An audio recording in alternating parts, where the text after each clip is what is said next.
And now, another episode of MMA Gossip with your boys. Boom. We're live, baby. MMA Gossip, episode number 50. Excuse the quality. I left my laptop. Just got back from vacation. I'm a little tan. Got my sunglass tan. But it's episode 50, MMA Gossip, and we got a special guest in the house. We got Jason from MMA by the Numbers. We've been following each other for a little bit now. I actually won one of his giveaways a little while ago, and I have the shirt that he's wearing. So it's an honor to have him. We thank him for joining the show. And we'll just get right into it. Episode 50. Episode 50. Love it. Okay, so we got Jason Shandl here from NumbersMMA on Instagram, at NumbersMMA on Twitter. You could find his book, Profitable Sports Betting in MMA Markets. You could find it in the link is in his bio, both on Twitter, both on Instagram. Go check it out. I've read it twice. I live by it, and it's awesome. And all the questions I'm going to ask him today stem from that read. So we're in for a real treat here today. So real quick, Jason, tell us a little bit about yourself, your background, how you got into MMA, what you do for a living, how you love numbers so much. Just give us a little quick tidbit about who you are. Yeah, so I got into sports stats. I mean, I basically, as long as I've enjoyed sports, which is my whole life, I've been into the stats. I remember being kind of 10 years old, and the back of the football cards that had all the players' stats had me just as interested as the pictures. And I kind of turned that into a job. I went to school for computer science, and while I was doing that, I started doing some fantasy sports writing. Decided I was a lot more into fantasy sports than into anything I was doing in school. So I ended up writing about DFS for a long time. I did NBA, NFL, MLB, NHL, UFC, everything you can think of. It's always been the way I look at sports. It's always been kind of natural to me to look at sports through that lens. And I got into MMA whenever the UFC 70, maybe, where Gonzaga knocked out Crow Cop. I was just kind of flipping channels one day. The fight before that, I think Czech Congo was on that card. I think his fight was on, and it was, a guy who looked like a superhero was fighting, and I was kind of into it, stuck around, watched the main event. That knockout was insane, got me hooked. From there, went back and watched every single event I could find, started staying up to watch all the Japanese cards I could, really just dove head first. And when I first discovered, it was a Fight Metric at the time, not UFCstats.com. I was interested, and it worked well in including some stats in my articles for UFC DFS. But I felt like there was really a void where the stats were complicated. They weren't really well publicized. They weren't presented in a way that made them particularly useful. And I just thought that, MMA, it's catching up to other sports in terms of public opinion. And another area that needs to do that is on the stat side. So I like how you said it's catching up to the other sports. So as you know, it's relatively new to the mainstream mixed martial arts. Why do you think that gives an advantage to bettors? Because it's new to the market as opposed to other sports like football, baseball, that's been around for, a very long time. Yeah. So betting, I mean, for as much as you're trying to pick winners, you're trying to beat a market, because, you have to pick winners not only, as often as you can, but relative to how the public thinks it's going to go. And, I like to go to like hypothetical extremes to kind of paint clearer examples. If there was a sport, say baseball, for example, that you could predict with almost certainly with the numbers, good bettors are going to know that that's going to get priced into the betting lines. Suddenly knowing those numbers doesn't give you an advantage. It just puts you on equal footing. But in MMA, where even really to find usable numbers, I mean, I'm digging through the stats and kind of creating my own metrics, because even the stats that are released publicly, I don't think are always super useful. Once you have those numbers, if they're giving you an edge, which my whole thing is trying to find ways to get an edge out of them, that's not an edge that's already priced into the markets. So you can kind of follow that and know that it's not something that is already being accounted for.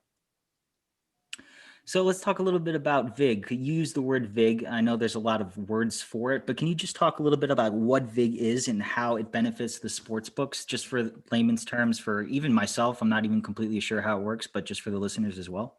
Yeah, basically it's just the way sports books make sure they make money. So, the usual example, you got a pick 'em fight that's 50-50. Say hypothetically 50-50, because who knows if it ever exactly is, but that's going to be -110 and -110 on both sides. And those odds mean you need to win 52.4%, I think, to break even on a minus 110 bet. Whereas if it were literally a coin flip, like a fair bet with a friend on a coin flip, if you just are a real degenerate, you want to bet $5 on a coin flip, both sides are getting plus 100 because it's just 50%. But let's use the literal coin flip example. Books take those bets for the Super Bowl. You're getting like minus 105 on each side for the coin flip. So as long as, if the public bet 80% on one side, the sportsbook could still lose there. But if the public bet about evenly heads and tails, sportsbook doesn't care what it lands on. They're making money either way because they've got that extra couple percent on both sides. So our buddy Matt, who does the podcast with us, is a degenerate and does bet on the coin flip. Yes. Did he get it this year? Dude, who knows? He probably had. I couldn't even put a number on the amount of prop bets he probably put in. It would be absurd. He definitely bet on the Gatorade, who scores first, who's gonna score, everything under the sun. I promise. I promise he lost. Basically things where you can't get an edge. Am I right? Yeah. It's fun. The Super Bowl, one of my favorite tweets from the Super Bowl, fantasy football, sports betting guy, Peter Overzet, had a tweet that's basically like, favorite part of the Super Bowl is seeing a play happen and not having any idea if it's good for you or not because you have too many bets on the go. That's Matt. That's Matt. So I was, coming from your book, you typically say it's not beneficial to put like a minus 800 into a parlay just because, it's a lock that's going to win. I'll improve my odds. Can you talk about why it's not profitable to put that in your parlay as well as it not being profitable to bet on it straight? Yeah. So just to be fully clear on it, it's, not necessarily that a minus 800 bet can't be good in a parlay, but it's that putting it in a parlay doesn't suddenly make a bad bet good. And it's just because I think there's a lot of misunderstanding, and less so now. I think the kind of MMA betting community has evolved a little bit, but you'll still hear it, whenever a huge favorite loses, people talk about that's going to bust a lot of parlays. And, if it wasn't a good bet straight up, nothing magic is happening in a parlay. What's essentially happening is, say you have a plus 100 bet parlayed with a minus 800, you bet $5 on the parlay, the plus 100 guy wins. You now have $25, and then you're placing a $25 bet on that second line. So if you wouldn't have bet even your $5 to start with straight up on that line, all you're doing is placing an even bigger bet on a line that you don't like. So, it's attractive to see, wow, this is basically a lock. And suddenly, the fighter I already like, I'm getting even better odds. That looks great. But ultimately you're placing two bets in that situation. It's just that you're placing the biggest bet on a bet that you don't even like straight up. So just costing yourself money in the long run. Yeah. Reminds me of Agapova when she was like minus 1,000 over Shayna Dobson, and probably everyone and their mothers probably did exactly the opposite of what you're recommending. Look what happened there. So that's always interesting. So I remember I was part of your book. You were talking about how one sports book, correct me if I'm wrong, one sports book usually drops the line and then others will follow suit. But you're talking about the second wave of bettors, not just the people who place the first bet when the line drops, but the second wave are actually the sharper bettors. But can you explain why that is and why they would wait for the line to readjust afterwards as opposed to jumping on it right away? Yeah. So, some of the times, there'll be people who are part of both waves of bettors. The opening betting lines are always going to be the softest because the market just hasn't, wisdom of the crowds. The entire MMA betting public is going to put out a better line once they've bet on it, and once it's moved, then whoever sets it at the opening. That's why the openings have the lowest limits because the books know that this line isn't great. They know there's a chance it's going to get completely pounded in one direction or the other, and they're kind of okay with that. They lose that money so that the line can be sharper as the limits go up and as things go further. So once that's kind of happened, once we've had a week, sometimes we'll see someone open at, plus 150 underdog who's down to minus 170 within 48 hours. And then at that point, they're going to raise the limits because they're a little more confident that now maybe whoever was opening their line didn't do a great job, but the markets have kind of told them this is how the fight should be priced. They can raise the limits because they're taking a little bit less risk here. And then the people who are still max betting on those higher limits on sharper lines, you will get the occasional, casual player who just has a huge bankroll and loves to gamble, but the books also know who's betting. So if they've got a winning bettor who's placing a max bet after the line has already moved for 2 weeks, they know that that bettor is a winner, and they know that that max bet is important, and they know that they can then move the line to account for that. Whereas if it is a player who they know is a losing bettor, they're not going to move the line much on that max bet because they don't want to expose themselves to more risk down the line. So at that stage, not always necessarily that it's only the sharper bettors who are betting there, but the way that the bets are coming in, the books are able to kind of see what's going on there and figure things out and keep the lines sharper. Cool. So with that being said, let's look at an example of Teixeira versus Anthony Smith. And you mentioned this as well in your book. You were saying along the lines of everybody was on Anthony Smith. The numbers backed Anthony Smith, but you yourself had a hunch that it would be in Glover Teixeira would end up winning the fight. But the line stayed relatively close. If I'm not mistaken, it was like plus 165 for Glover Teixeira. Do you think there was a reason behind the line staying so close? Do you think like the sharp bettors or maybe the markets knew that everyone was going on Anthony Smith, so they kind of kept the line stagnant, knowing that was going to happen, or hoping that Glover Teixeira was going to win? Does that make sense? Yeah, I think you're going in the right direction there.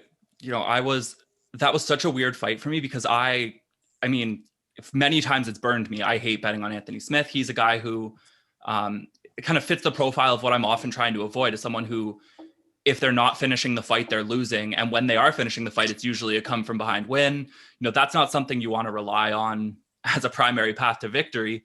But Smith had numbers, especially recent, that were better than Glover Teixeira's, which really worried me. And Glover Teixeira was old. And suddenly I was like, wow, I'm interested in Anthony Smith here. But I started looking at all the expert picks and all the site kind of staff picks that they released. Everyone was just unanimously on Anthony Smith.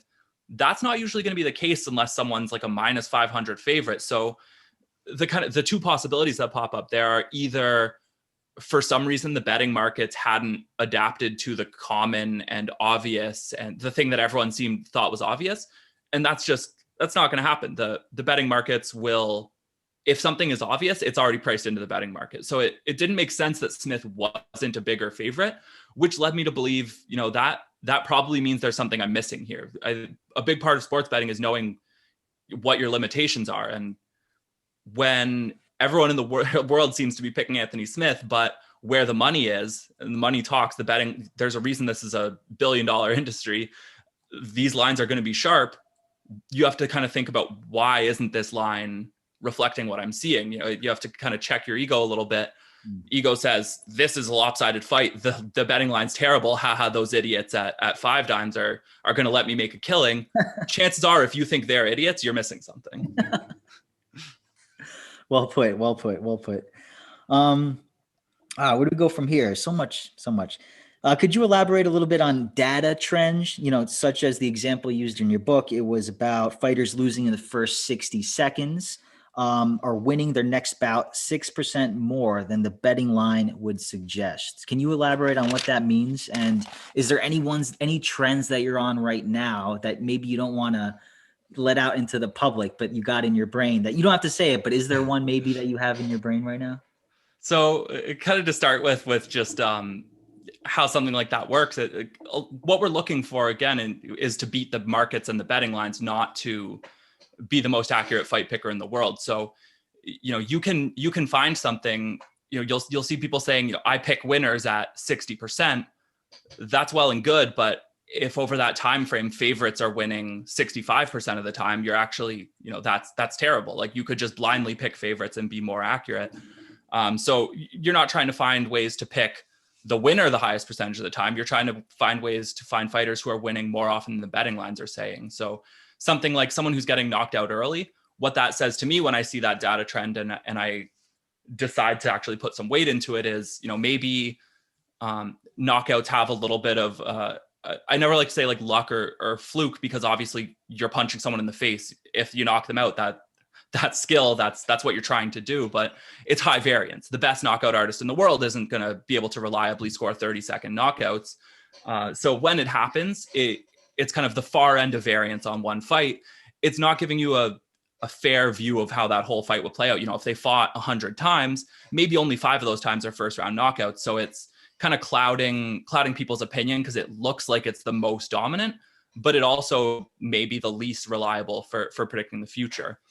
And there are definitely kind of at all times that you can find any data trends you want that are going to point to giving you a couple percent of an edge. Part of it is, you have to balance sample sizes. It has to be recent enough that you think there's something to it, but you don't want to go too recent because then your sample size is really small.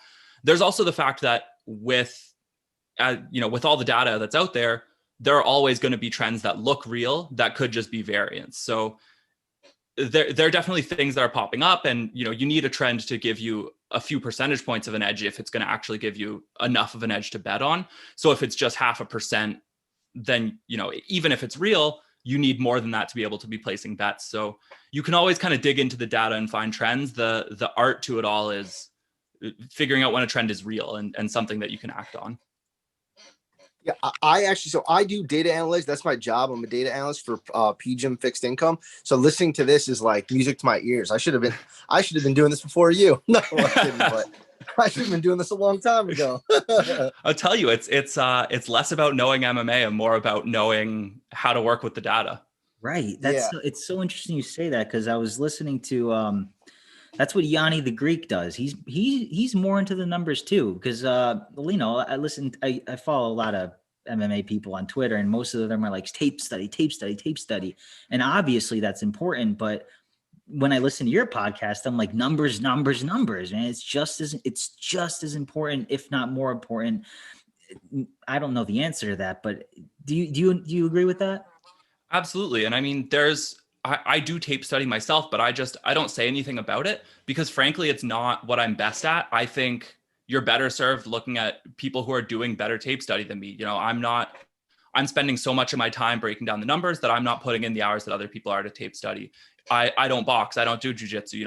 I've been watching MMA forever. I've watched who knows how many hours of fights, way too many, but ultimately I can do a pretty good job of it, I think, and I can do enough of it to complement the data, but it's not my strong point. And so I'm not going to tell people my thoughts there when I think they're better served listening to someone else on that front. Let's talk a little bit about prop bets. You mentioned that sometimes when the line moves, the books are a little bit slow to readjust the prop bets. Can you talk about the advantage there? And follow-up question, are you a big into prop betting? Because I know there a lot of books put limits on that, and I feel like that's not the most popular way. And I feel like a lot of betting touts would kind of turn the other way to prop bets. So like, how do you feel about that? Yeah. So to start with, finding value in prop bets, I think an interesting way to start to look at them is taking conditional probabilities. So we get, Kamaru Usman's minus 275 right now, and he's plus 100 to win by decision. So what that's saying is with a 50% probability implied probability that he wins by decision, like that's what you need. That needs to happen 50% of the time for you to break even. And the same, and on his money line, that's 73.3%. So you divide those numbers, and what it's essentially saying, round numbers to avoid getting too deep into it, but that's saying that 2/3 of the time he wins, it's going to be by decision. So that's one way I first like to just look at prop bet lines to see kind of how it gels with how I'm breaking down the fight. But then the other thing that you can see is prop bet markets should move with a money line. They don't always move that way though. So, if betting markets have settled that he's 2/3 to win by decision, if suddenly a whole bunch of money starts coming in on Gilbert Burns and Usman goes down to minus 220, his prop bet line should move to keep that implied probability at about 2/3.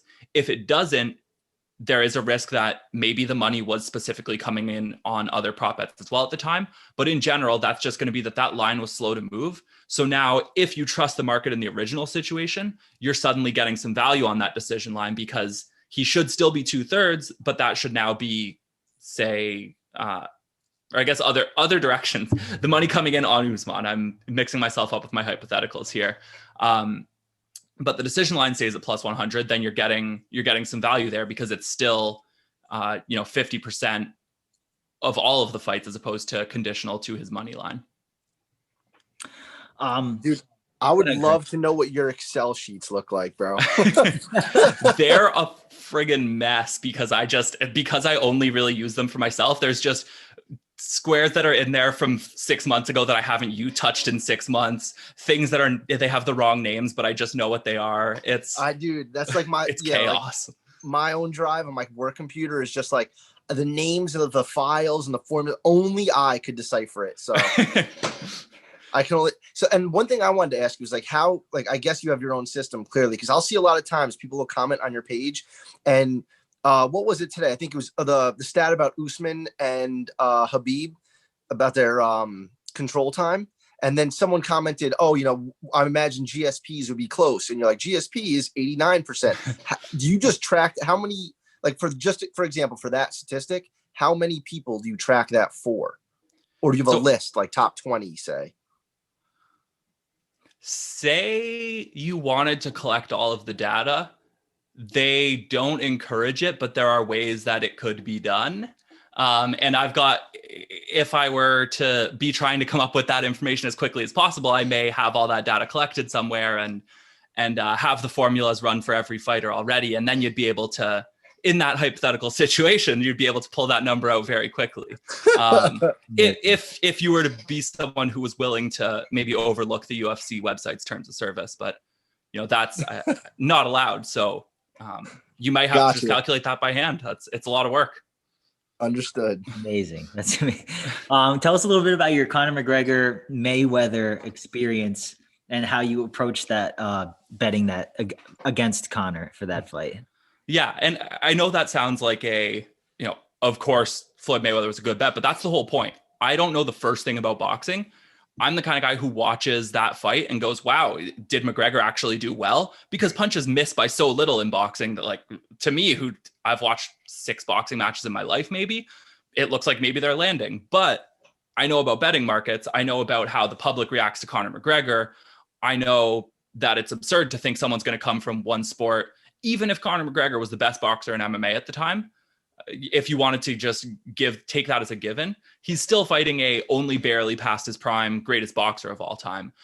And it's just a completely different sport. And I mean, McGregor has since moved to a more boxing heavy style, but even in MMA, like, McGregor was a good striker in part because of his kicks. Like, it was just not going to be remotely close. It was never going to be close. And even just listening to who was thinking that McGregor was going to be a good bet, there were tons of people, but it was nobody who knew anything about boxing.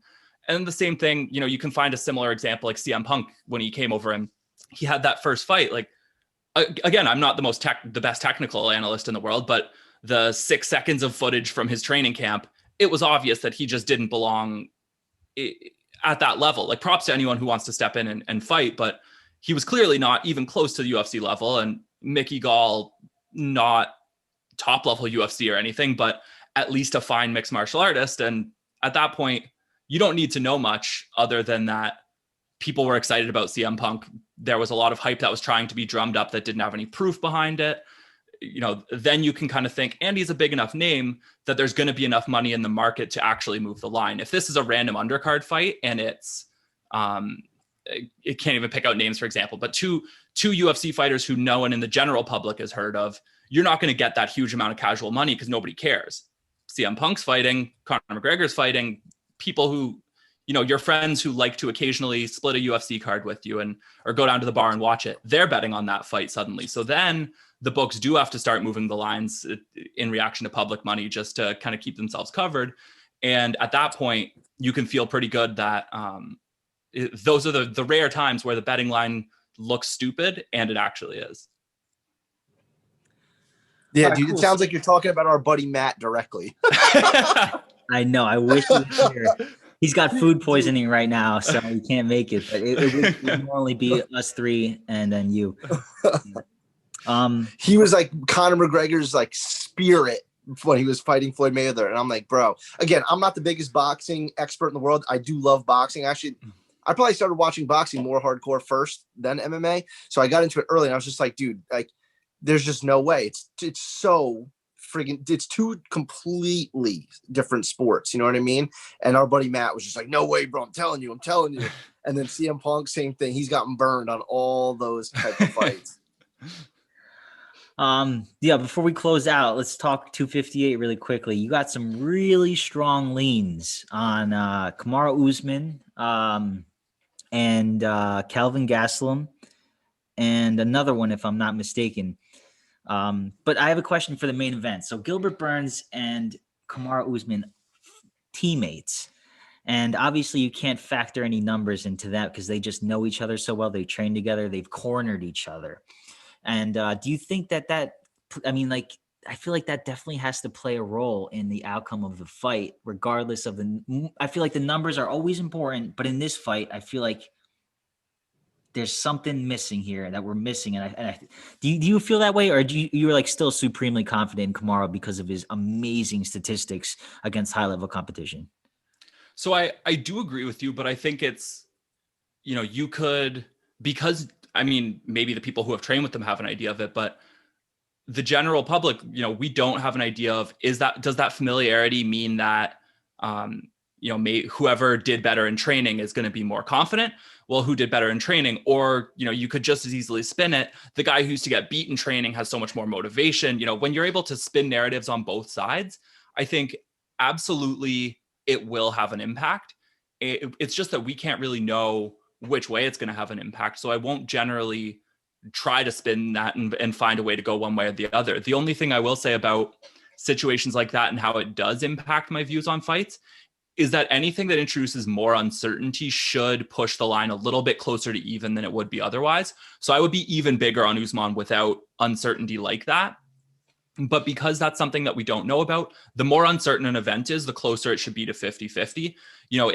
If you took someone who had never heard of any MMA fighter and you put in front of them like one of the old Demetrius Johnson fights where he was a minus 1800 favorite or whatever stupid line it was. And you told him, one of these two fighters is that big a favorite. The other one is a massive underdog. The odds that person, if they were betting with another person who knew nothing about those fighters, they should still be betting that as if it's 50-50 because they just don't know which fighter is favored or not. So uncertainty will always push the line a little bit closer together, or should at least. So in this situation, I would be higher on Usman without that uncertainty. But as it stands, I think without being able to have any real way of knowing which way it's going to impact the fight, it doesn't change how I feel about him relative to Burns. Awesome.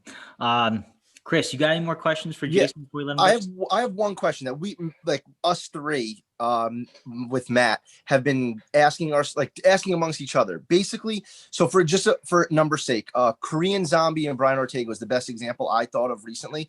And Korean Zombie was a minus 190 favorite for the entire, when the line was put out, I think Korean Zombie was minus 190. And like you said, every MMA junkie doing their picks, MMA fighting, everyone was on Korean Zombie. The three of us were all over Korean Zombie. And then Ortega just came out and looked, lights out. No one expected that. Is the line just slow to move, like you said, because it was just minus 190? The line never wavered, I felt. How does that work with the betting lines? I don't know if that question even makes sense. But like Vegas knew something that we didn't, that particular fight, because of the line movement or the lack thereof.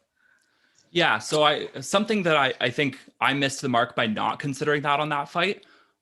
Even before the Max Holloway fight, Brian Ortega, Anthony Smith tier fighter in terms of where I always was about him. I was always betting 100%. And so he came into this fight, and my thought was, when that Max Holloway fight happened, yes, people were crazy praising Holloway, but there was a lot of talk like, wow, what a great job by Ortega to survive. And my thought was he just took the most one-sided beatdown we've ever seen. It was the highest significant strike differential ever until Holloway broke his own record. But I was just going to ask that with Gator. Yeah, took a historic beatdown after already being someone who I think people were too high on because they're excited about the submissions, excited about the knockouts. So my thought was, the people just hadn't reacted enough. And I think I should have taken a step back and considered why isn't this line moving? Like you said, that should have kind of had my guard up. That should have had me less confident. It should have had me thinking, what's going on here? This seems like it's really obvious. It feels like Korean Zombie should be a minus 300 favorite. Why isn't he? I didn't slow down and ask that question. That was one of my biggest losses in quite a while. Yeah, dude, I was all over Zombie, man.